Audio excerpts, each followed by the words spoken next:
எனக்கு மிகவும் பிடித்த ஊர் இந்த ஊர். காரணம், இந்த ஊரின் மருமகனாக நான் இங்கே மேடையிலே உங்கள் முன் நின்று கொண்டிருக்கின்றேன். என்னுடைய மாமனார் ஊர் மேலப்பட்டு. அந்த வகையில் உங்களுடைய மருமகனாக இன்று செய்யாறிலே என்னுடைய 100 நாள் நடைபயணத்தின் தொடர்ச்சியாக உரிமை மீட்க, தலைமுறை காக்க என்ற நோக்கத்தில் தமிழ்நாடு முழுவதும் சென்று மக்களை சந்தித்து உங்களுடைய உரிமைகளை உங்களுக்கு தெரிய வைத்து அதற்கு நீங்கள் எல்லோரும் சேர்ந்து போராட வேண்டும் என்ற நோக்கத்திலே 100 நாட்கள் நடைபயணத்தை மேற்கொண்டிருக்கின்றேன்.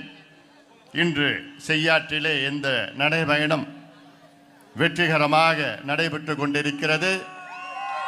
இந்த நடைபயணத்தை, இந்த நிகழ்ச்சியை மிக சிறப்பாக நடத்தி கொண்டிருக்கின்ற முன்னாள் சட்டமன்ற உறுப்பினர், மாவட்ட செயலாளர், என்னுடைய அன்பு தம்பி கணேஷ்குமார் அவர்களே,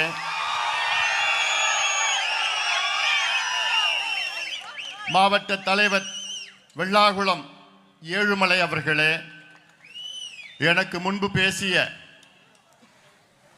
பாட்டாளி மக்கள் கட்சியின் பொதுச் செயலாளர் மரியாதைக்குரிய திரு வடிவேல் ராவணன் அவர்களே, தலைமை நிலை செயலாளர் மரியாதைக்குரிய திரு செல்வகுமார் அவர்களே, நம் இயக்கத்தின் மூத்த நிர்வாகி, பல முறை சிறைக்கு சென்று நம்முடைய உரிமைகளை மீட்டெடுப்பதற்காக தன் வாழ்நாள் முழுவதும் இந்த இயக்கத்திற்காக பாடுபட்டு கொண்டிருக்கின்ற முக்கூர் ராமசயம் அவர்களே, குப்புசாமி அவர்களே, ஜெய்சங்கர் அவர்களே, நட்டராஜ் முதலியார் அவர்களே, மன்னப்பன் அவர்களே, அத்திப்பாக்கம் சுப்பிரமணி ஆசிரியர் அவர்களே, கே கிருஷ்ணன் அவர்களே, மச்சேந்திரன் அவர்களே, பே நடராஜன் அவர்களே, சக்திவேல் அவர்களே, மற்ற நிர்வாகிகள்,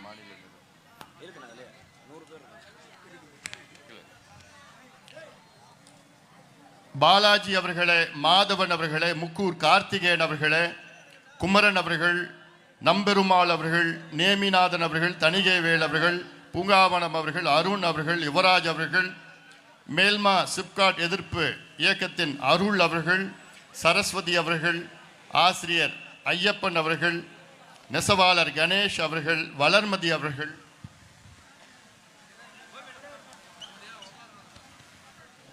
ஏ பார்த்திபன், கா மகேந்திரன், ஜெயபால், சுப்பிரமணி, மணிகண்டன், ஜெயபிரகாஷ், சுரேஷ், தேவகுமார், பலேந்திரன், பாபு, கஜராஜ், சாமிநாதன், மணிகண்டன், திருமதி செல்வி குப்பன் அவர்கள், இந்திரா ஆதிகேசன் அவர்கள், சித்ரா அவர்கள், ராஜேஸ்வரி அவர்கள்,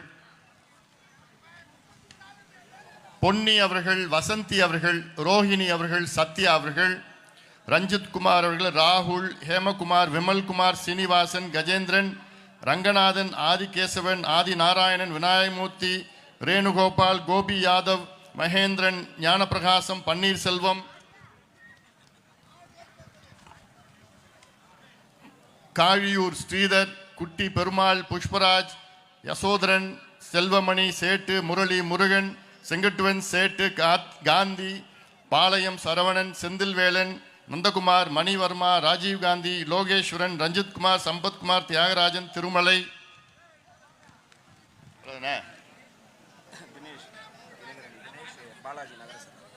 தினேஷ் அவர்கள், பாலாஜி அவர்கள், சம்பத் அவர்கள் உள்ளிட்ட மேடையில் இருக்கின்ற அனைத்து நிலை நிர்வாகிகளுக்கும் என்னை பாசத்தோடு, அன்போடு, உரிமையோடு, எழுச்சியோடு, நம்பிக்கையோடு வரவேற்ற என் தம்பிகளே, என் தங்கைகளே, என் சகோதரிகளே, தாய்மார்கள், அண்ணன்மார்கள், பெரியோர்கள், விவசாய பெருமக்கள், வியாபார பெருமக்கள், ஊடக நண்பர்கள், காவல்துறை நண்பர்கள், என் உயிரினும் மேலான அன்பு பாட்டாளி சொந்தங்களே, உங்கள் அனைவருக்கும் இந்த அன்புமணி ராமதாஸின் பணிவான வணக்கங்கள். உங்களை இன்று சந்திப்பதில் எனக்கு மிக்க மகிழ்ச்சி. அதிலும் எழுச்சியோடு பாசத்தோடு அன்போடு என்னை வரவேற்ற என் தம்பிகளுக்கு கோடான கோடி நன்றிகள். காரணம், இந்த நடைபயணத்திலே தமிழ்நாடு முழுவதும் நான் சென்று வருகின்றேன். எங்கு சென்றாலும் என் தம்பிகளும் என் தங்கைகளும் ஆயிரக்கணக்கில் லட்சக்கணக்கிலே என்னை அன்போடு வரவேற்று, ஐயா நீங்கள் தைரியமாக செல்லுங்கள், உங்கள் பின்னால் நாங்கள் இருக்கின்றோம், இந்த மாற்றத்தை நாங்கள் கொண்டு வருவோம் என்று ஒவ்வொரு இடத்திலும் ஆயிரக்கணக்கான தம்பிகளும் தங்கைகளும் உற்சாகப்படுத்துகிறார்கள்.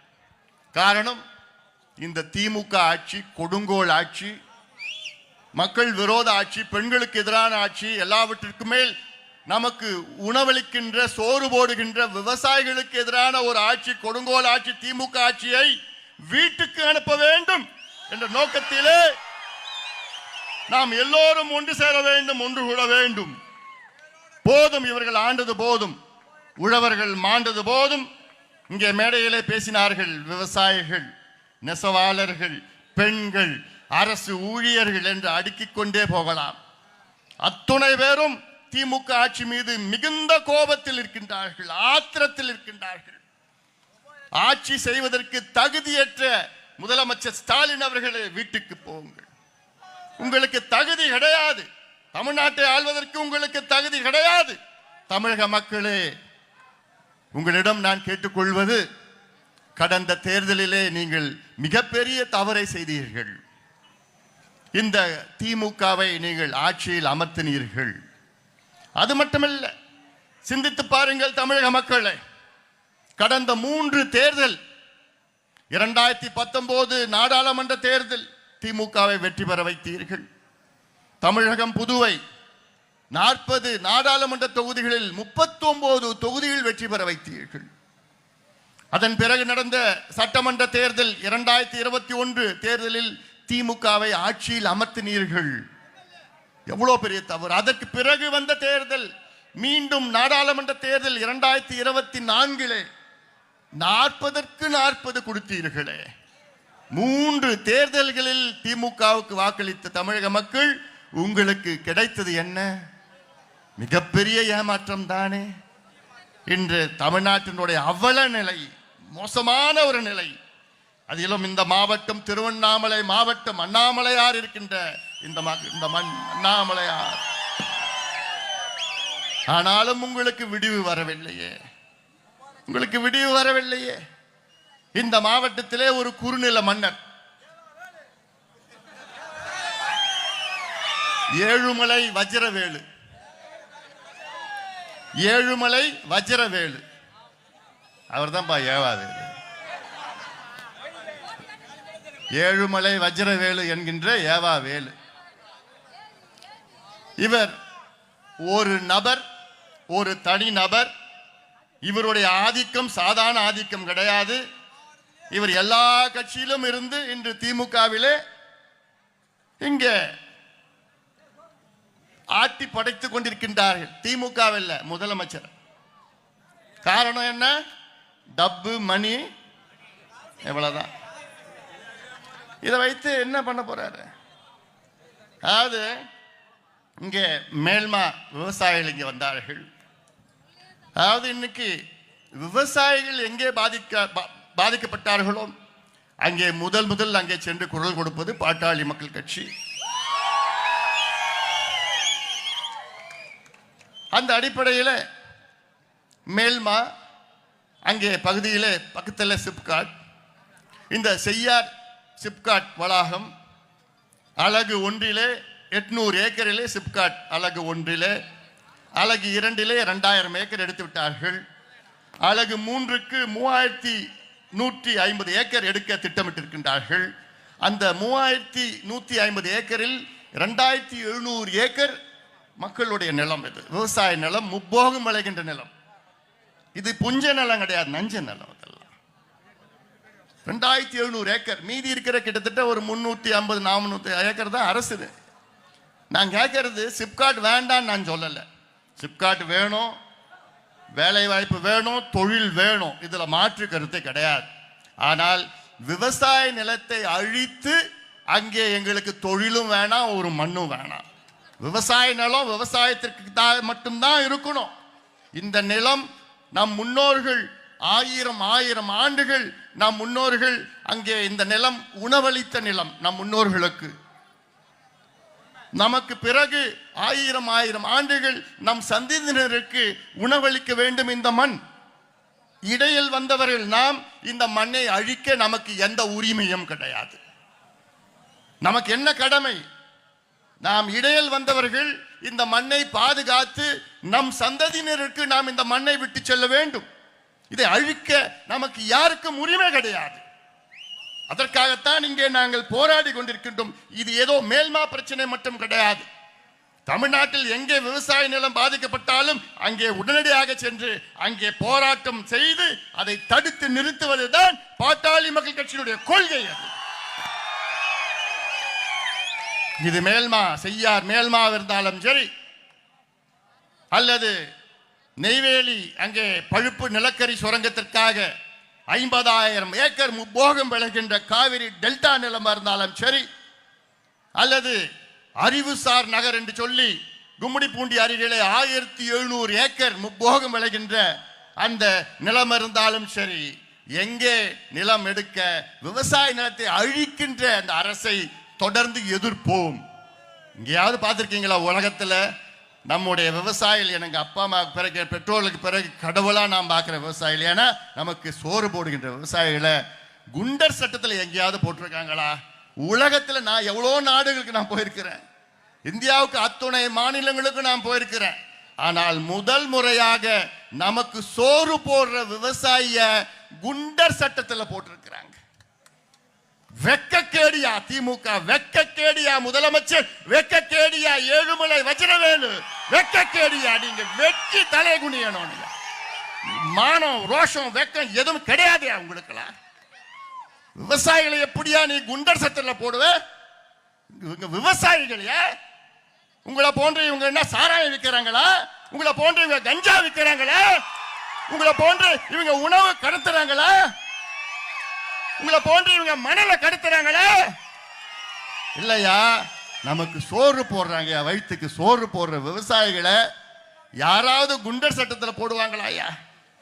அதனால்தான் நான் சொல்கின்றேன், தமிழக விவசாயிகளே, தமிழக விவசாய பெருமக்களே, நீங்கள் எல்லோரும் ஒன்று சேருங்கள், எங்கள் பின்னால் வாருங்கள், ஒன்று சேருங்கள். இந்த திமுகவை புறக்கணிக்க வேண்டும். இங்கே வந்த நோக்கம் உங்களிடம் வாக்கு கேட்க நான் வரவில்லை, ஓட்டுக்காக நான் இங்க வரல. ஒன்னே ஒன்று நீங்க முடிவு பண்ணணும். இந்த நேரத்தில் வருகின்ற சட்டமன்ற தேர்தலில் யார் வர வேண்டும் என்பதை விட யார் வரக்கூடாது என்ற முடிவை எடுங்கள். அதுதான் முக்கியம். யார் வரக்கூடாது? யார் வரக்கூடாது? திமுக வரக்கூடாது. போதும், இவர்கள் ஆண்டது போதும். நாடகம் நாடகம் நாடகம். கோயம்புத்தூர் அன்னூர்ல 3000 ஏக்கர் அங்கே சிப்காட் அதற்காக நிலம் எடுப்பதற்காக அங்கே திட்டமிட்டிருந்தார்கள். அங்கே ஒரு சில கட்சிகள் எல்லாம் அங்கே போராட்டம் செய்தார்கள்.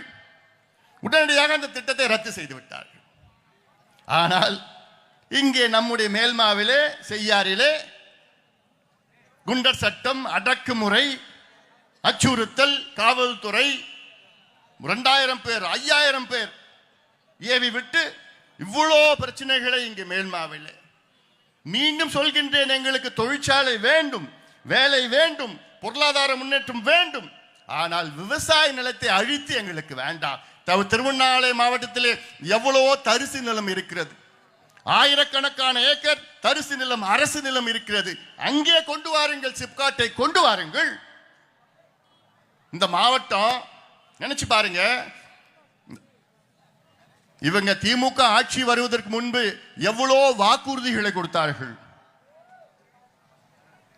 அன்னைக்கு கூட நான் ஒரு புத்தகம் வெளியிட்டேன், விடியல் எங்கே. இந்த புத்தகம் நீங்க எல்லாம் படிக்கணும், ஆன்லைன்ல இருக்குது. இந்த புத்தகத்தில் தெளிவா போட்டிருக்கிறோம், திமுக தேர்தலுக்கு முன்பு எத்தனை வாக்குறுதிகளை கொடுத்தார்கள், இன்று வரை எத்தனை நிறைவேற்றியிருக்கின்றார்கள் என்று தெளிவாக கொடுத்திருக்கிறோம். இதுல யாருமே தப்பு சொல்ல முடியாது. இன்னைக்கு வரைக்கும் ஒரு திமுக காரன் கூட வாயை திறக்கல, பதில் சொல்ல முடியல அவங்களால. ஏன்னா எல்லாமே தெளிவா புள்ளி விவரங்களோட கொடுத்திருக்கிறேன் நான். இதுல இவர்கள் ஆட்சி வருவதற்கு முன்பு, அதாவது இந்த விடியல் எங்கேன்னு போட்டிருக்கு இந்த படம் பார்த்தீங்கன்னா, ஒரு உடஞ்ச பாலம், ஏழுமலை வஜ்ரவேலு கட்டினது இந்த பாலம்.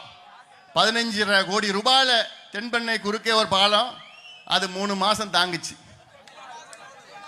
ஏன்னா அவ்வளவுதான் தரம் கெட்டவன்க வந்துடலாம். அதனால இதெல்லாம் நீங்க பார்த்துக்க.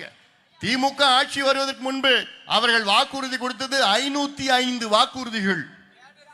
அது இல்லாமல் தேர்தல் நேரத்தில் ஒரு 7 வாக்குறுதிகள், 512 வாக்குறுதிகள். 505 வாக்குறுதிகளில் அவர்கள் நிறைவேற்றியது வெறும் 66 வாக்குறுதிகள். இந்த புத்தகத்தில் இருக்கு எல்லாம். 505ல வெறும் 66 வாக்குறுதிகள். விகிதாச்சாரத்தில் பார்த்தனா வெறும் 12.94, 12.94, 13 கூட வச்சுக்கோங்க. ஆக திமுக ஆட்சிக்கு வந்து 50 மாதங்களில் அவர்கள் நிறைவேற்றியது வெறும் 13 விழுக்காடு வாக்குறுதிகளை மட்டும்தான் நிறைவேற்றியிருக்கின்றார்கள். திமுக அரசு வெறும் 13% அரசு தான். 13 மார்க் தான் திமுக வாங்கியிருக்கிறாங்க. ஒரு எக்ஸாம்ல பாஸ் பண்ணணும் எவ்வளவு மார்க் எடுக்கணும்? குறைஞ்சது ஒரு 35 எடுக்கணும், இல்ல 40 எடுக்கணும். ஆனா திமுக எவ்வளவு மார்க் எடுத்திருக்கிறாங்க? எவ்வளோ? வெறும் 13. இந்த 13 திமுக, இந்த 13 திமுகவை நீங்கள் வீட்டுக்கு அனுப்ப வேண்டும். இந்த 13 திமுகவை நம்ம வீட்டுக்கு அனுப்பணும்.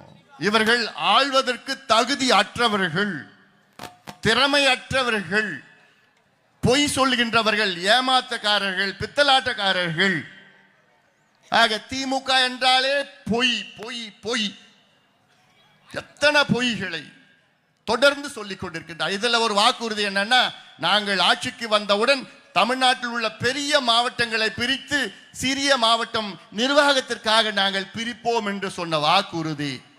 வெக்கங்கெட்டவங்களெல்லாம் 50 மாதங்கள் ஆகியும் இன்னும் தமிழ்நாட்டில் ஒரே ஒரு மாவட்டத்தை கூட இவங்க பிரிக்கல.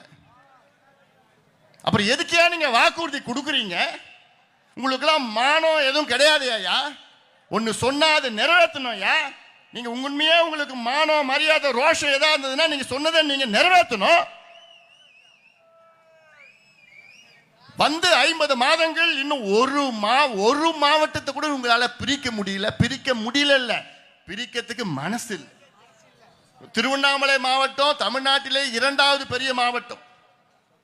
முதல் பெரிய மாவட்டம் திண்டுக்கல் மாவட்டம். 2வது பெரிய மாவட்டம் திருவண்ணாமலை மாவட்டம். 6188 சதுர கிலோமீட்டர். அவ்வளோ பெரிய மாவட்டம். இந்த பக்கத்தில் தூசின்னு ஒரு கிராமம் இருக்கு. இந்த தூசின்னு பார்த்தீங்கன்னா அங்கிருந்து காஞ்சிபுரம் 5 கிலோமீட்டர் தான். ஆனால் தூசி திருவண்ணாமலை மாவட்டத்தில் இருக்கு. இதே தூசியிலிருந்து திருவண்ணாமலைக்கு போனா 116 கிலோமீட்டர் போகணும். இந்த எல்லையிலிருந்து அங்கே செங்கம் தாண்டி அந்த பக்கம் போனோம்னா கிட்டத்தட்ட 152 கிலோமீட்டர் போகணும். இதுவாயா நிர்வாகம்? இதுல 8 தொகுதி இருக்கு. இவ்வளோ பெரிய மாவட்டத்தை ஏன் உங்களால பிரிக்க முடியல? இதே திருவண்ணாமலையில வடக்கு பகுதி எடுத்துக்கங்க. அங்கே தமிழ்நாட்டில் மிகப்பெரிய மாவட்டம் வேலூர் மாவட்டமா இருந்தது. இன்னைக்கு எங்கள் போராட்டத்தினால் அங்கே வேலூர் 3ஆக பிரிக்கப்பட்டது. ராணிப்பேட்டை மாவட்டம், வேலூர் மாவட்டம், திருப்பத்தூர் மாவட்டம். அதே போன்று திருவண்ணாமலை மாவட்டம் கிழக்கு பகுதியில் செங்கல்பட்டு மாவட்டமா இருந்து இன்னைக்கு செங்கல்பட்டு காஞ்சிபுரம் மாவட்டம் பிரிக்கப்பட்டு இருக்கிறது. அதே போன்று திருவண்ணாமலை மாவட்டத்தில் தெற்கு பகுதியில் விழுப்புரம் மாவட்டம், இன்னைக்கு விழுப்புரம் கள்ளக்குறிச்சி மாவட்டம் பிரிக்கப்பட்டிருக்கிறது. ஆக திருவண்ணாமலை மாவட்டம் சுத்தி உள்ள அத்தனை மாவட்டங்களை பிரிச்சுட்டாங்க. எதுக்கு திருவண்ணாமலை ஏன் பிரிக்காம வச்சுக்கிற? ஏன்? இந்த ஏழுமலை வஜ்ரவேலு அவரால. அப்போ ஒரு தனி நபரால இவ்வளோ லட்சக்கணக்கான மக்கள் பாதிக்கப்படணுமாயா? எவ்வளோ அகங்காரம் இவங்களுக்கு, எவ்வளோ அகங்காரம், எவ்வளோ திமிரு இவங்களுக்கு. இதெல்லாம் நீங்க இந்த கோபத்தை அடக்கி இன்னொரு 6 மாசம் வச்சுக்கோங்க. 6 மாசத்துல 7 மாசமா 5 மாசத்துல எல்லாம் முடிஞ்சிடும். நீ கவலைப்படாத. ஏன்னா இதெல்லாம் நீங்க அந்த கோபம் இருக்கணும், அப்படியே இருக்கணும். இவர் நினைச்சிட்டு இருக்காரு, ஒரு குறுநில மன்னர் நினைச்சிட்டு இருக்கிறார். இவர் இந்த மாவட்டத்தில் மட்டும் இல்ல, பக்கத்து மாவட்டம், அந்த மாவட்டம் இன்சார்ஜ், இந்த மாவட்டம் இன்சார்ஜ், என்ன எதுக்கு பெரிய மூட்டை தூக்கிட்டு போவார். அவ்வளவுதான். அதனால இதெல்லாம் நீங்கள் சிந்தியுங்கள். என்னுடைய ஆசை என்ன தெரியுமா? இந்த திருவண்ணாமலை மாவட்டத்தில் 8 சட்டமன்ற தொகுதிகள் இருக்கிறது. அதில் 1 கூட திமுக வெற்றி பெறக்கூடாது. அதில் ஒரு தொகுதி கூட திமுக வெற்றி பெறக்கூடாது. முடியுமா? செய்வீங்களா? என் தம்பிங்க முடிவு பண்ணா அதை யாரால மாற்ற முடியாது. ஏன்னா அவ்வளோ ஆதங்கம் எங்களுக்கு, அவ்வளோ கோபம் இருக்குயா. இந்த மாவட்டத்தில் என்னத்தையா இருக்கு? இந்த மாவட்டத்தில் என்ன முன்னேற்றம் இந்த மாவட்டத்தில் இருக்கியா? வானம் பார்த்த பூமி. அதே வேளையில் இந்த மாவட்டத்தில் தென்பெண்ணையாறு இருக்கு, செய்யாறு இருக்கு, பக்கத்து மாவட்டத்தில் பாலாறு இருக்கு. எனக்கு மட்டும் அந்த அதிகாரம், ஆட்சி அதிகாரம் இருந்ததுன்னா நான் பாலாறு, தென்பெண்ணையாறு, செய்யாறு, துறிஞ்சலாறு, இந்த ஆத்து எல்லாத்தையும் என்னால் இணைக்க முடியும். இது சாதாரண விஷயம். சாதாரண அவ்வளோ தண்ணி தென்பெண்ணையில் கடல்ல போயிட்டு இருக்கு, தண்ணி போயிட்டு இருக்கு. கடந்த ஆண்டு, அதுக்கு முந்தைய ஆண்டு 130 டிஎம்சி, அதுக்கு முந்தைய ஆண்டு 30 டிஎம்சி, அதுக்கு முந்தைய ஆண்டு 12 டிஎம்சி. அதுல கிட்டத்தட்ட 2 டிஎம்சி வச்சுக்கிட்டா இந்த ஒட்டுமொத்த பகுதி எல்லாமே செழுமையாக்க முடியும். செய்யாறுல எப்பயாவது தண்ணி போகும். ஆனா இந்த தென்பெண்ணையும் செய்யாறு நினைச்சீங்கன்னா வருஷம் முழுவதும் தண்ணி வரலாம். ஆக இதுதான் திட்டம், இதுதான் வளர்ச்சி, இதான் வேணும். இதான் நீர்ப்பாச திட்டங்கள். திமுக ஆட்சிக்கு வந்த பிறகு ஒரே ஒரு நீர்ப்பாச திட்டத்தை கூட நிறைவேற்றவில்லை, ஒன்னத்தை கூட நிறைவேற்றவில்லை. வெட்கக்கேடியா, வெட்கக்கேடியா, நீங்க வெட்கக்கேடு. ஆக இதையெல்லாம் நீங்கள் சிந்தியுங்கள். சிந்தித்து நல்ல முடிவை நீங்கள் எடுக்க வேண்டும், நல்ல முடிவை நீங்கள் எடுக்க வேண்டும். இதை நான் சொல்லியிருக்கிறேன்ல, இவ்வளோ வாக்குறுதிகள். நேற்று முதலமைச்சர் அவர்கள் வெளிநாட்டு பயணம் பார்த்தீங்களா? டிவியில் பார்த்தீங்களா?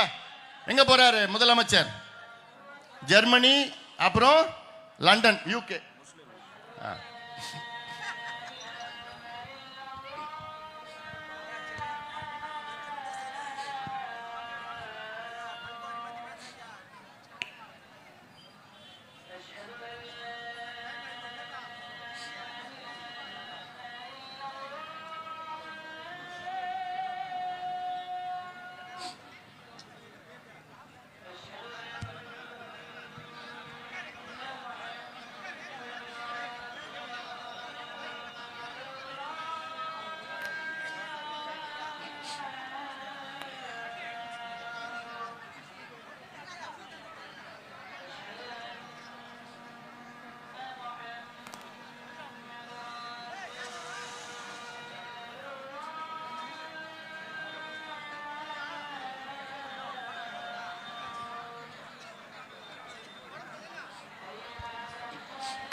சிந்தித்து பாருங்கள்.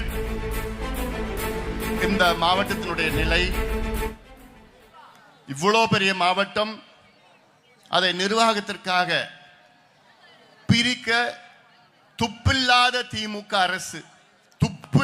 திமுக அரசு ஒரு தனிநபர் ஏழுமலை வஜ்ரவேலுக்காக அவருடைய விருப்பத்திற்காக இந்த மாவட்டத்தை மட்டும் பிரிக்கவில்லை என்றால் இவர்கள் செய்வது நிர்வாகமா அல்லது கட்ட பஞ்சாயத்தா?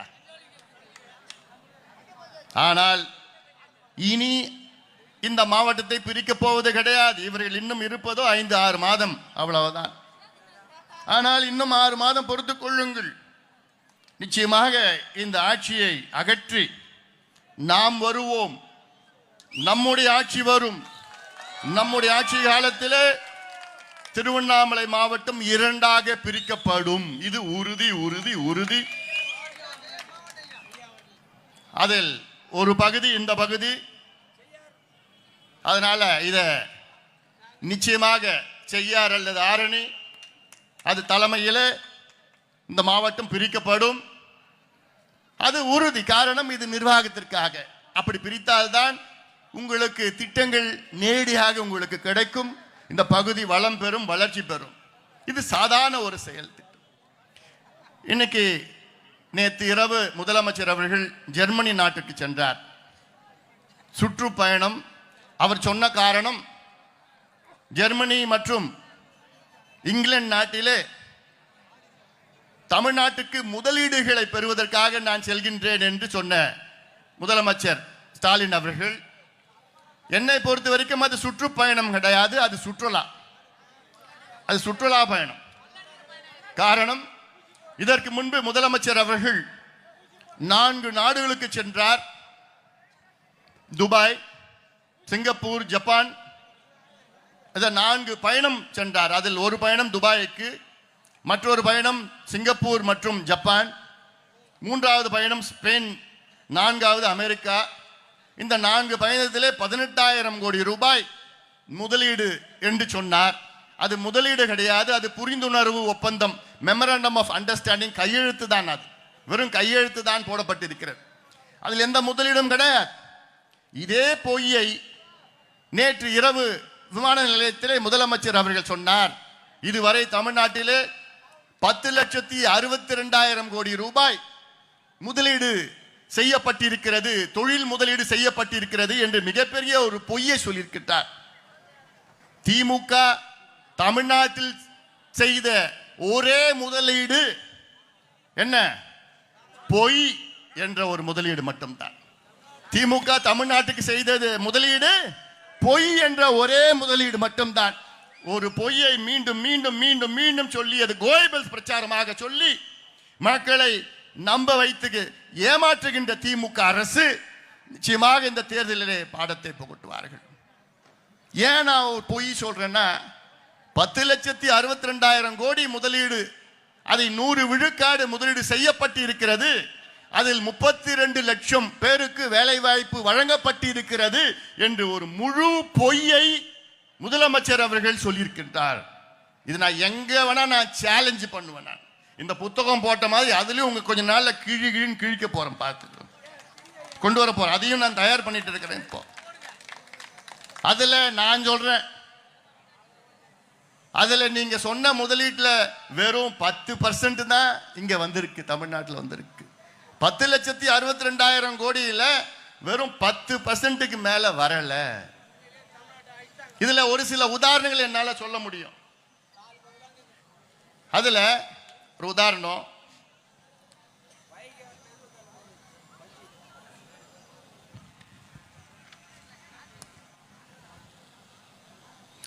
டாடா பவர் நிறுவனம் 70,800 கோடி முதலீடு செய்ய ஒப்புக்கொண்டது, கையெழுத்து போட்டிருக்கு.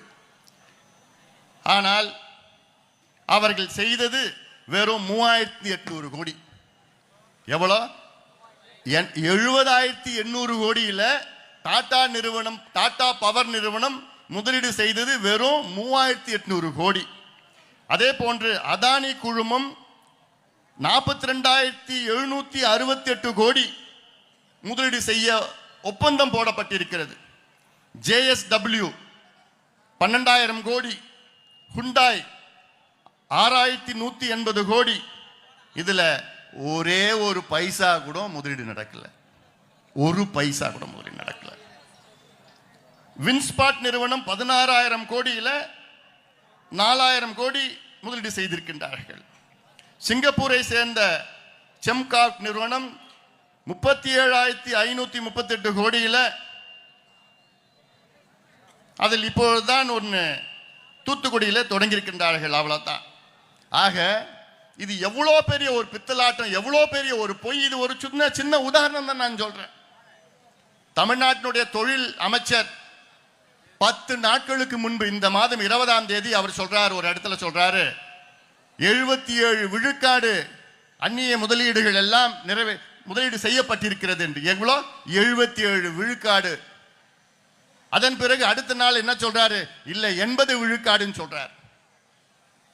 இன்னைக்கு முதலமைச்சர் 10 நாளுக்கு பிறகு முதலமைச்சர் சொல்றாரு 100 விழுக்காடு முதலீடு செய்யப்பட்டிருக்கிறது.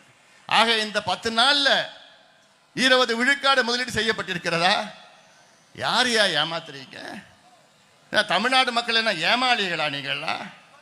நிச்சயமாக கிடையாது, நிச்சயமாக கிடையாது. குறிப்பாக நான் முக்கிய செய்தி பெண்களுக்கு நான் சொல்ல கடமைப்பட்டிருக்கின்றேன். தமிழ்நாட்டில் உள்ள பெண்கள், தாய்மார்கள், பெற்றோர்கள், நீங்கள் சிந்தித்து பாருங்கள். திமுக இந்த 4.5 ஆண்டுகளில் தமிழ்நாட்டை நாசப்படுத்தி விட்டார்கள். தெரு தெருவா டாஸ்மாக் கடை மட்டுமில்ல, சந்து கடைகள், 24 மணி நேரம் சாராயம், சாராயம், கள்ளச்சாராயம், அரசு சாராயம், டாஸ்மாக் சாராயம் எங்க வேணா கிடைக்கும். அதை விட மோசம் போதை பொருட்கள், அதை விட மோசம் கஞ்சா, அபின், காக்கேன், ஹெரோயின், என்னென்ன கிடைக்குதோ வெளிநாட்டில் எல்லாமே தெரு தெருவா, செய்யார் மட்டும் இல்லை, செய்யார் சுத்தி கிராமத்தில் எல்லாத்துலயும் கிடைக்குது. இப்படி ஒரு நிலை தமிழ்நாட்டில் இதுவரை வந்தது கிடையாது. யார் பாதிப்பு? உங்கள் பிள்ளைகள், உங்கள் பேர பிள்ளைகள். இன்னும் 5 ஆண்டுகள் இவர்கள் நீடித்தார்கள் என்றால் உங்கள் பிள்ளைகளையும் உங்கள் பேர பிள்ளைகளும் நீங்கள் மறந்துட வேண்டும். அவ்வளவுதான், முடிச்சிடுவாங்க. முடிஞ்சு போச்சு, உங்க எதிர்காலமே முடிஞ்சு போச்சு. அதனால்தான் நான் மீண்டும் மீண்டும் சொல்கின்றேன், தமிழக மக்களே, இந்த கொடுங்கோல் திமுக ஆட்சி, மக்களை பற்றி சிந்திக்காத ஆட்சி, உங்கள் பிள்ளைகள், உங்கள் பேர பிள்ளைகளை பற்றி சிந்திக்காத ஆட்சி, கஞ்சா விற்கிற ஆட்சி, போதை பொருட்கள் விற்கிற ஆட்சி. இந்த ஆட்சியை அகற்றுங்கள், அகற்றுங்கள். ஏன் நான் சொல்றேன்? ஜாஃபர் சாதிக் இன்னும் ஒருத்தவன் 6 மாதத்திற்கு முன்பு, வைடா கீழே வைடா, நீ கேட்கறது 10 இல்லடா, நீ கேட்கறது 15 கேட்கணும். 10% வேணாண்டா, 15% வேணும்டா. அதனால இனி யாரும் 10 சொல்லாதீங்க, 10 சொல்லாதீங்க, 15 மாத்து.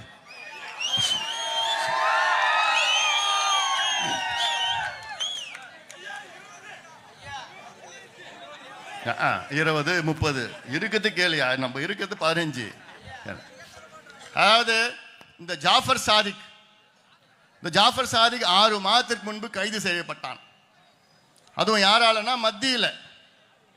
அவனை பிடிச்சி விசாரணை பண்ணப்போ அவன் சொல்றான், எவ்வளோக்கு போதை பொருள் வித்திருக்கானா தமிழ்நாட்டில் 3000 கோடி ரூபாய்க்கு. அவன் யாருன்னா திமுகவுடைய நிர்வாகி, திமுகவுடைய அயலக செயலாளர். யார் அவன்? திமுகவுடைய அயலக செயலாளர் ஜாஃபர் சாதிக். இவன் 3000 கோடி ரூபாய்க்கு தமிழ்நாட்டில் போதை பொருட்கள், போதை மாத்திரை, போதை ஊசி, போதை பவுடர், போதை மருந்து வித்திருக்கிறான். காவல்துறைக்கு தெரியாம விற்க முடியுமா? அப்போ இதுதான் திமுக ஆட்சி. உங்கள் பிள்ளைகளை, உங்கள் பேர பிள்ளைகளை பத்தி உங்க கவலை இல்லை. காசு வந்தா போதும். காசுக்கு என்ன வேணா பண்ணுவானுங்க, என்ன வேணா பண்ணுவானுங்க. காசை கொள்ளடிச்சு தேர்தல் நேரத்தில் 500, 1000, 2000 கொடுப்பாங்க.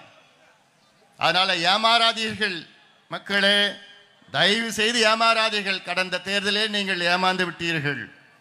வருகின்ற சட்டமன்ற தேர்தலில் மீண்டும் சொல்றேன், யார் வர வேண்டும் என்பதை விட யார் வரக்கூடாது என்ற அந்த ஆழமான கருத்தை உங்கள் மனதிலே, நெஞ்சிலே ஏற்றி வைங்க. ஏமாந்திர போறீங்க. அதனால இதை செய்து. அடுத்தது சமூக நீதி. நம்முடைய உரிமையில் முதல் உரிமை சமூக நீதி என்ற உரிமை. சமூக நீதி என்றால் பாதாளத்தில் இருக்கின்ற சமூகங்கள் முன்னேறிய சமூகங்களுக்கு நிகராக வளர வேண்டும், வாழ வேண்டும், முன்னேற வேண்டும். கல்வியில, வேலை வாய்ப்புல, பொருளாதாரத்தில் எல்லாத்திலையும் முன்னுக்கு வரணும். ஆனால் சமூக நீதி என்று சொல்லி ஆட்சிக்கு வந்த திமுக இன்று சமூக நீதி பற்றி பேசுவதற்கு கூட தகுதியற்றது. முதலமைச்சர் ஸ்டாலின் அவர்களுக்கும் சமூக நீதிக்கும் சம்பந்தமே கிடையாதுயா. திமுக என்பது சமூக நீதியின் விரோதி, சமூக நீதியின் துரோகி. திமுக சமூக நீதியின் துரோகி. திமுக இது எங்க வேணும்னு நான் பேசுவேன், எந்த மேடை வேணும் நான் வரத்துக்கு நான் தயாரா இருக்கிறேன். ஆனா வசனம் பேசிட்டு இருப்பாங்க திமுக. நாங்கள் தந்தை பெரியாருடைய பேர பசங்க, அண்ணாவுடைய பேரங்க, கலைஞருடைய பசங்க. இவங்க பேரை சொல்லுவதற்கு கூட முதலமைச்சர் ஸ்டாலின் அவர்களுக்கு தகுதி கிடையாது. ஏன்னா இன்னைக்கு உண்மையிலே உங்களுக்கு சமூக நீதிக்கு உங்களுக்கு சம்பந்தம் இருந்தா இன்னைக்கு தமிழ்நாட்டில் நீங்க சாதிவாரி கணக்கெடுப்பு நடத்தியிருப்பீங்க. கர்நாடகாவில் இந்த 10 ஆண்டுகளில் 2 முறை சாதிவாரி கணக்கெடுப்பு நடத்தி முடித்து அங்கே இடஒதுக்கீடை உயர்த்தியிருக்கின்றார்கள். தெலுங்கானாவிலே கணக்கெடுப்பு நடத்தி முடிச்சுட்டாங்க, ஆந்திராவில் நடத்திட்டு இருக்கிறாங்க, பீகாரில் நடத்தி முடிச்சுட்டாங்க, ஒரிசாவில் நடத்திட்டு இருக்கிறாங்க. ஆனா தமிழ்நாட்டில் மட்டும் நடத்துவதற்கு காரணம் சொல்லுகின்ற ஸ்டாலின் அவர்கள் என்னன்னு, எங்களுக்கு அதிகாரம் இல்லை. யாருக்கு அதிகாரம் இல்லை? கணக்கெடுப்பு நடத்துவதற்கு உங்களுக்கு அதிகாரம் இல்லை என்று யார் சொன்னார்? பீகாரிலே, தெலுங்கானா, ஆந்திரா, ஒரிசா, கர்நாடகா இவ்வளோ மாநிலங்களிலே கணக்கெடுப்பு நடத்தி முடிச்சிட்டாங்க. எந்த அதிகாரத்தில் அங்கே கணக்கெடுப்பு நடத்தினார்கள்? இந்தியன் ஸ்டாட்டிஸ்டிக்கல் ஆக்ட் 2008 அந்த சட்டத்தின்படி அங்கே கணக்கெடுப்பு நடத்தியிருக்கின்றார்கள். அந்த சட்டத்தின்படி பஞ்சாயத்து தலைவர், இந்தியாவில் உள்ள அனைத்து பஞ்சாயத்து தலைவர்கள் கூட அவர்கள் பஞ்சாயத்திலே சாதிவாரி கணக்கெடுப்போ அவர் எந்த கணக்கெடுப்போ நடத்துவதற்கு அதிகாரம் இருக்கிறது. பஞ்சாயத்து தலைவருக்கு அதிகாரம் இருக்கிறது. ஆனால் தமிழ்நாட்டின் முதலமைச்சர் ஸ்டாலின் அவருக்கு அதிகாரம் இல்லையா? யார் ஏமாத்துறீங்க? உங்களுக்கு அதிகாரம் இல்லை என்று சொல்லாதீர்கள், உங்களுக்கு தைரியம் இல்லை என்று சொல்லுங்கள். கோழை முதலமைச்சர் ஸ்டாலின் அவர்களே, நீங்கள் ஒரு கோழை, நீங்கள் ஒரு கோழை. வீரன் என்ன சொல்லுவான்? எனக்கு அதிகாரம் இல்லை என்றாலும் எனக்கு அதிகாரம் இருக்கிறது என்று அதை கையெழுத்து போடுவான், அவன் தான் வீரன். ஆனால் அதிகாரம் வைத்துக் கொண்டு எனக்கு அதிகாரம் இல்லை என்று சொல்வது கோழை, கோழை, கோழை. எதுக்கு நான் சொல்றேன்? எதுக்கு நான் சொல்றேன்? ஒரு கணக்கெடுப்பு எதுக்கு எடுக்கணும்? தமிழ்நாட்டில் உள்ள பின்தங்கிய சமூகங்கள், நான் எத்தனையோ முறை உதாரணம் நான் சொல்லியிருக்கிறேன். இது ஏதோ வன்னிய சமுதாய பிரச்சனை கிடையாது. இது தமிழ்நாட்டில் உள்ள அனைத்து பின்தங்கிய சமுதாய மக்களுடைய பிரச்சனை. சலவை தொழிலாளர்கள், முடி திருத்துகின்ற சமுதாயம் சார்ந்தவர்கள், மலைக்குறவர்கள், இது போன்ற எவ்வளோ சமுதாயங்கள் இருக்கிறது. ரொம்ப மோசமான நிலையில் இருக்கிறது. ஏன் நான் கணக்கெடுப்பு நடத்தணும்னு சொல்றேன்? இவ்வளோ சமுதாயங்கள் எந்த நிலையில் இருக்கின்றார்கள்? நீ கணக்கெடுப்புனா என்ன? 2 மாதத்தில் கிட்டத்தட்ட ஒரு 2.5 லட்சம் அரசு ஊழியர்கள் வீடு வீடா போய் ஒரு கணக்கெடுப்பு நடத்துவாங்க.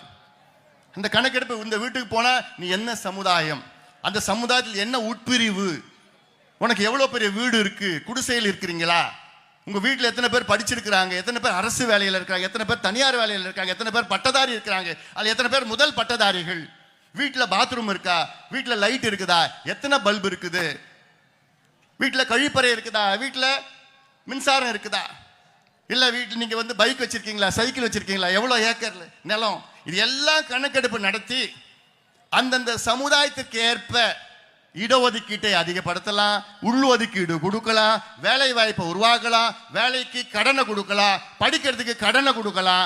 எல்லா நலத்திட்டங்களை செய்வதற்கு அடிப்படையில் உங்களுக்கு என்ன வேணும்? கணக்கு வேணும். யார் கணக்கெடுப்பு நடத்தும்? கணக்கு வேணும். அந்த கணக்கை எடுப்பதற்கு உங்களுக்கு தயக்கம் ஏன்? உங்களுக்கு என்ன பயம்? ஸ்டாலின் அவர்களே, என்ன பயம் உங்களுக்கு? உங்களுடைய கூட்டணி கட்சி கர்நாடகாவில் சித்தராமையா, அவரிடம் போய் நீங்கள் பாடத்தை கற்றுக்கொள்ளுங்கள். உங்களுடைய கூட்டணி கட்சி தெலுங்கானாவில் ரேவந்த் ரெட்டி முதலமைச்சர், அவரிடம் நீங்கள் பாடத்தை போய் கற்றுக்கொள்ளுங்கள். சமூக நீதி பாடம் அவர்கள் உங்களுக்கு கற்றுக் கொடுப்பார்கள். நீங்கள் சமூக நீதி பற்றி பேசாதீர்கள். எல்லாவற்றுக்கும் மேல் உச்ச நீதிமன்றம் தீர்ப்பு வழங்கி கிட்டத்தட்ட 1250 நாட்கள் ஆகிறது. என்ன தீர்ப்பு வழங்கினார்கள்? 1250 நாட்களுக்கு முன்பு உச்ச நீதிமன்றம் ஒரு தீர்ப்பு, அதில் தமிழ்நாட்டில் வன்னியர்களுக்கு உள்ஒதுக்கீடு கொடுக்க எந்த தடையும் கிடையாது, தாராளமாக கொடுத்துக் கொள்ளுங்கள். அதே வேளையில் தரவுகளை சேகரித்து நியாயப்படுத்தி கொடுங்கள். அவ்வளவுதான். சாதிவாரி கணக்கெடுப்பு நடத்தி கொடுங்கள்லாம் நாங்கள் சொல்லலை, நியாயப்படுத்தி கொடுங்கள், அவ்வளவுதான். அந்த தரவுகளை சேகரிக்க இவர்களுக்கு கிட்டத்தட்ட 3.5 ஆண்டுகள் ஆகிறதா? என்கிட்ட ஆட்சி இருந்தா 3 நாள்ல கம்ப்யூட்டர்ல இருக்கிற தரவுகளை டக்குன்னு டவுன்லோட் பண்ணி அதை நியாயப்படுத்தி கொடுத்துட்டு போயிருக்கலாம். ஆனால் முதலமைச்சர் ஸ்டாலின் அவர்களுக்கு மனசு கிடையாது, நிச்சயமா அதுவும் கிடையாது, எந்த மண்ணாங்கட்டியும் கிடையாது, அவர் கொடுக்க போறது கிடையாது. ஏன் கொடுக்க மாட்டாரு? இந்த சமுதாயத்துடைய வாக்குகள் மட்டும் வேணும். இந்த சமுதாயம் பட்டியலின சமுதாயத்துடைய வாக்குகள் மட்டும்தான் வேணும். ஆனால் இந்த சமுதாயங்கள்லாம் முன்னேறக்கூடாது, வளரக்கூடாது, படிக்கக்கூடாது, வேலைக்கு போகக்கூடாது, சுயமரியாதையுடன் வாழக்கூடாது. இது ஸ்டாலின் அவருடைய எண்ணம். அது ஸ்டாலினுடைய எண்ணம். அது இது ஓட்டு வங்கியாக, வாக்கு வங்கியாக மட்டும்தான் பயன்படுத்துவார்கள். இவர்கள் முன்னேறக்கூடாது. என்ன உச்ச நீதிமன்றத்துக்கு மேல வேற என்னையா இருக்கு? எந்த கோர்ட்டுக்கும் யாரும் போக முடியாது. அந்த உச்ச நீதிமன்றமே ஒரு தீர்ப்பு வழங்கி இருக்கிறது. நீங்க கொடுத்துட்டு போலாம், தாராளமா கொடுக்கலாம். ஆனால் கொடுப்பதற்கு மனம் இல்லையே ஸ்டாலின் அவர்களே. இன்னைக்கு திமுகவில் 23 பேர் சட்டமன்ற உறுப்பினர்கள் வன்னியர் சமுதாயத்தை சார்ந்தவர்கள், 21 பேர் சட்டமன்ற உறுப்பினர்கள் பட்டியலினத்தை சார்ந்தவர்கள். ஆக திமுகவில் 127 பேர்ல 44 பேர் வன்னியர் சமுதாயம் பட்டியலினத்தை சார்ந்தவர்கள். ஆனால் இந்த 2 பெரிய சமுதாயத்திற்கு என்னையா நீங்க செஞ்சீங்க? என்னையா செஞ்சீங்க? ஒன்னத்தையும் செய்யல. இதைத்தான் நான் சொல்கின்றேன். நிச்சயமாக வருகின்ற தேர்தலில் நீங்கள் தோல்வியை சந்திப்பீர்கள். இந்த மிகப்பெரிய ஒரு காரணம். இந்த பிள்ளைங்க, இந்த தம்பிங்க எல்லாம் வச்சு காமிச்சிட்டு இருக்கிறான். பாஞ்சு மாத்திட்டீங்களாடா, சூப்பர்ரா. இதுக்கப்புறம் 15 கேட்டணும். 10 வேண்டாம், போதாது, 15 கேட்கணும். நிச்சயமா 15 முதல் கட்டமா 15 வரும். அதற்கு இந்த ஆட்சியை நீங்கள் எல்லாம் அகற்ற வேண்டும். இந்த ஆட்சியை அகற்றி நம்முடைய ஆட்சியை நாம் கொண்டு வர வேண்டும். ஏன்னா இது ஏதோ வன்னியர்களுக்கு மட்டுமில்லை, வன்னியர் போன்று நான் சொல்லியிருக்கிறேன்ல, இவ்வளோ சமுதாயங்கள் இருக்கிறது. இன்னொரு உதாரணம் நான் சொல்றேன். இப்போ பட்டியலின சமுதாயம் இருக்கிறது. பட்டியலின சமுதாயத்திலே 3 பெரிய பிரிவுகள், அருந்ததியர்கள், ஆதி திராவிடர்கள், தேவேந்திர குல வேளாளர்கள், 3 பெரிய பிரிவுகள் இருக்கிறது. அந்த 3 பெரிய பிரிவுகளில் 78 உட்பிரிவுகள் இருக்கிறது. அந்த 78 உட்பிரிவுகளுக்கு தான் இந்த 3 பெரிய பிரிவுகள் தான் 18 விழுக்காடு இடஒதுக்கீடு தமிழ்நாட்டிலே. ஆனால் அந்த 78 உட்பிரிவுகளில் வெறும் 8 உட்பிரிவு 15% எடுத்துட்டு போகுது, வேலையும் கல்வியும். மீதி இருக்கிற 70 உட்பிரிவுகள் தான் 3% வேலையை எடுத்துட்டு போறாங்க. இது எப்படி உறுதிப்படுத்துவது? இது கணக்கெடுப்பு நடத்தணும். கணக்கெடுப்பு நடத்தி அதில் கிடைக்காதவர்களுக்கு, இல்லாதவர்களுக்கு கொடுப்பது தான் சமூக நீதி. நீ கணக்கெடுப்பு தெரியலனா எப்படி நீ கொடுப்ப? எம்பிசியில 115 சமுதாயம் இருக்கிறது. அந்த 115 சமுதாயத்தில் யாருக்கு கிடைக்குது, யாருக்கு கிடைக்கல, யாருக்கு அதிகமாக கிடைக்குது, யாருக்கு சுத்தமாக கிடைக்கல, எப்படி உனக்கு தெரியும்? கணக்கெடுப்பு நடத்தணும். கணக்கெடுப்பு நடத்துவது சாதாரண வேலை. 2 மாதம் வேலை, 2 மாதம் வேலை. அதில் 400-500 கோடி செலவாகும். தெலுங்கானாவில் 200 கோடி. தமிழ்நாட்டில் தெலுங்கானாவோட 2.5 மடங்கு அதிக மக்கள் தொகை இருக்கிறது.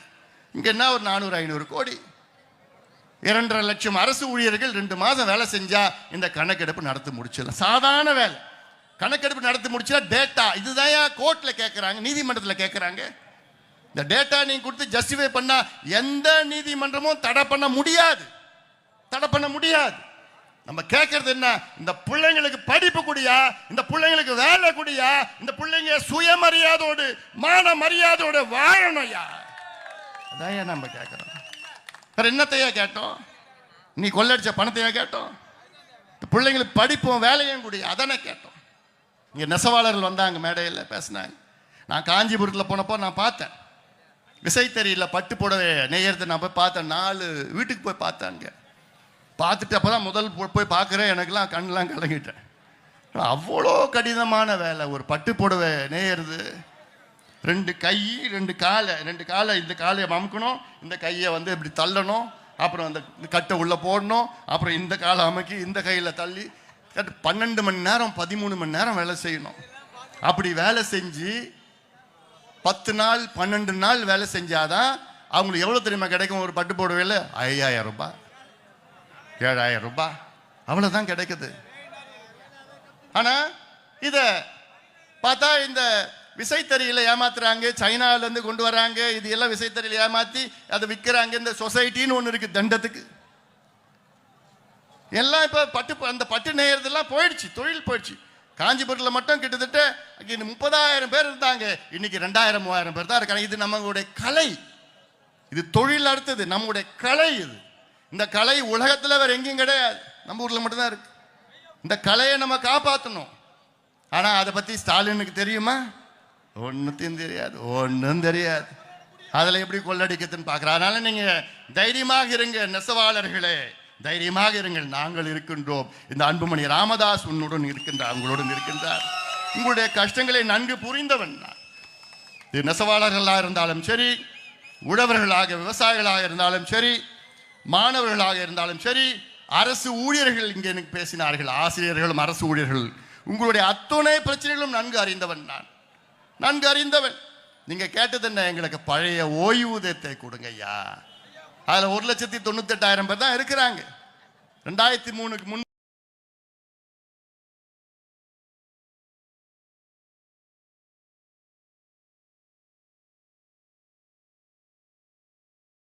வேறும் இந்த கொடுங்கோல் இந்த திமுகவை அகற்றுங்கள்.